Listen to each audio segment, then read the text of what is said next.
Viral aksi kocak Gibran digendong Mayor Teddy di Istora Senayan, mimpi apa semalam?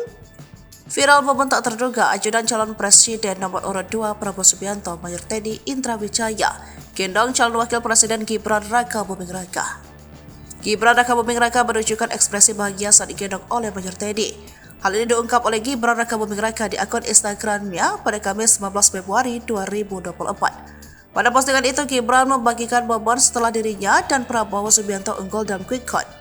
Dalam unggahan tersebut terlihat sosok Gibran yang tengah digendong oleh Mayor Teddy. Diketahui jika momen tersebut terjadi di penghujung acara mengawal suara rakyat di Istora Senayan, Jakarta Pusat pada Rabu 14 Februari 2024 malam. Saat itu Mayor Teddy mengenakan baju kemeja putih menggendong calon wakil presiden dengan nomor urut 2 tersebut dengan gagah dan berani. Gibran yang digendong oleh Mayor Teddy pun tak dapat menutupi rasa bahagianya. Mimpi apa semalam sampai digendong Mayor Teddy 89, tulis Gibran di akun Instagramnya pada Rabu 14 Februari 2024.